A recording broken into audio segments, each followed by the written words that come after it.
সমুদ্রের পাড়ের অপরূপ দৃশ্য উপভোগ করলাম, সাথে খেলাম মজাদার খাবার-দাবার। হ্যালো, আসসালামু আলাইকুম, সবাই কেমন আছেন? চিটাগংয়ের প্রথম দিন আমরা কোথায় ঘুরতে গিয়েছি, আজকে সেই ভিডিওটি শেয়ার করব আপনাদের সাথে। লাস্ট ব্লগে আপনারা আমাদের চিটাগং আসার ভিডিওটি দেখেছিলেন। আমরা হোটেলে এসেছি, হোটেলে এসে ফ্রেশ হয়ে এখন রেডি হয়ে আমরা বের হয়ে যাচ্ছি। আজকে যাব পতেঙ্গা সি বিচে ঘুরতে, আর আমি এই ব্ল্যাক কালার ড্রেসটা পরে নিয়েছি।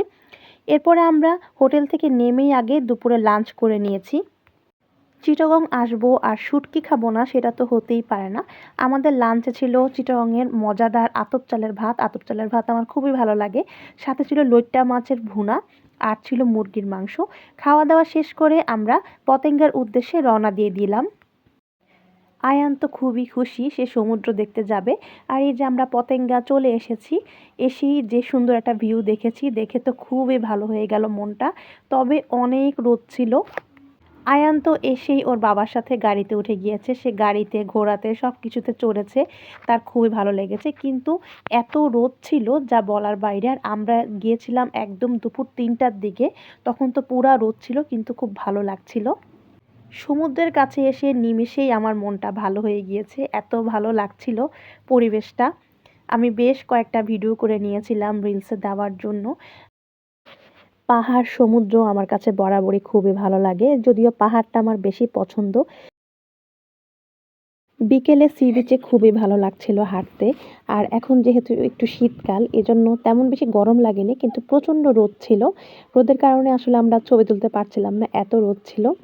আর আমরা হাঁটছিলাম, আর চারপাশে বাদাম, চানাচুর এগুলো বিক্রি করছিল।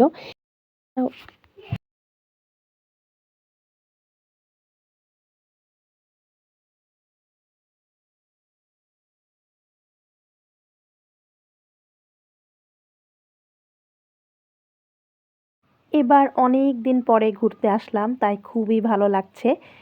আর আমাদের বেশিরভাগ চিটাগং আসলে ঘোরাটা কম হয়, বেশিরভাগ আমাদের যাওয়া হয় বান্দরবন, কক্সবাজার এসব জায়গাতেই ঘোরা হয়। কিন্তু চিটাগংয়ের যে এরিয়াগুলো আছে শহরের, সেখানে ঘোরা খুবই কম হয়। তো এবার চিন্তা করলাম আমরা অন্য কোথাও ঘুরতে না গিয়ে শুধু চিটাগংয়ের শহরের যেই জায়গাগুলো আছে সেই জায়গাগুলোতে ঘুরবো, এবং বেশ কয়েকটা আনকমন জায়গা আছে যেগুলোতে আমরা যাইনি, সেগুলোতে যাব। অনেক বছর পরে পতেঙ্গা আসলাম। আসলে পতেঙ্গা লাস্ট কবে এসেছি সেটা মনে নেই, তবে এত ভালো লাগছিল। অনেক কিছু চেঞ্জ হয়েছে পতেঙ্গার, তবে অনেক অনেক মানুষ ছিল। আর বিকেলের পরিবেশটা অনেক ভালো লাগছিল। আমরা বেশ অনেকক্ষণ ছিলাম, প্রায় দুপুরে এসে আমরা সন্ধ্যা পর্যন্ত ছিলাম। আর বাচ্চারা খুব এনজয় করেছে, আমরা বাদাম খাচ্ছিলাম, বাচ্চারা খেলাধুলা করছিল। আমার তো প্রচণ্ড ঠান্ডা লেগেছিল, আমার গলা একদমই ভাঙা ছিল ওই সময়। এখনও আমার গলাটা ভাঙা, যার কারণে আমি ভয়েসগুলা ভালোভাবে দিতে পারছি না। আমার কাছে তো খুবই ভালো লাগছিল অনেক দিন পরে সমুদ্রের কাছে আসতে পেরে। লাস্ট টাইম আমাদের একদমই আসা হয়নি, কক্সবাজার লাস্ট অনেক আগে গিয়েছিলাম। তো এবার ইচ্ছা ছিল আমার কক্সবাজার যাওয়ার, কিন্তু সময়ের কারণে তা আর হলো না। কারণ যেহেতু সামনে রোজার মাস, আর এছাড়াও অনেক কাজ ছিল, এ কারণে আমাদের চিটাগংয়ে একদম শর্ট একটা ট্যুর দিতে হলো। পাথরগুলোতে হাঁটতে ভালোই লাগছিল, যদিও একটু ভয় পাচ্ছিলাম যদি পড়ে যাই। বিকেলে সমুদ্রের পাড়ে অনেক অনেক মানুষ ছিল, খুবই ভিড় ছিল। আর ওই দিন ছিল যেহেতু ফ্রাইডেতে তো ভিড় হবে, এটাই স্বাভাবিক। দুপুরের কড়া রোদটা যখন কমে গেল, এরপরে বিকালবেলা খুবই ভালো লাগছিল সমুদ্রের পাড়ে বসে থাকতে। আমার তো যেতেই ইচ্ছে করছিল না, অনেক অনেক ভালো লাগছিল। আর এই পাথরগুলোর উপরে বসে থাকতে খুবই ভালো লাগছিল, কিন্তু একটু একটু ভয়ও করছিল যদি পড়ে যাই।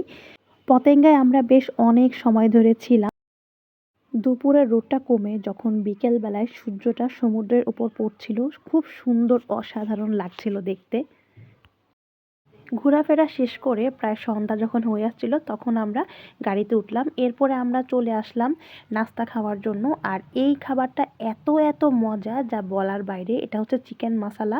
আমি চিটাগংয়ে এসে এটা প্রথমবার খেলাম, কিন্তু এত মজা লেগেছে আমার কাছে। এটা ঢাকায় পাওয়া যায় না সচরাচর, খুবই মজা লেগেছে খাবারটা। সাথে ছিল নান রুটি। বাচ্চারাও খুব মজা করে খেয়েছে। এরপর যে 2 দিন আমরা ছিলাম, আমি এই খাবারটাই সন্ধ্যায় নাস্তায় খেয়েছি, খুবই ভালো লেগেছে।